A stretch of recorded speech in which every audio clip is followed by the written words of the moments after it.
2026-cı ilin yanvar ayının ilk günlərində ölkə ərazisində hava şəraitinin necə keçəcəyi maraq doğurur.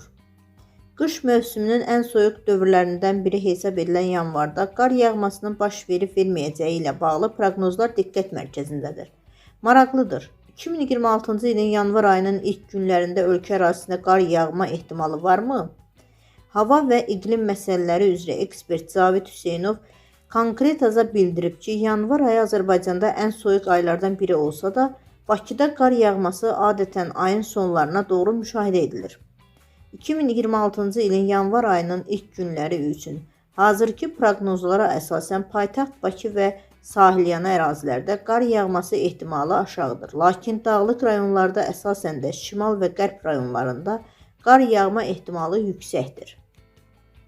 Ekspert sonda əlavə edib ki, Abşeron yarımadasında yanvar ayının ilk günlərində havanın əsasən buludlu və yağıntılı olacağı gözlənilir.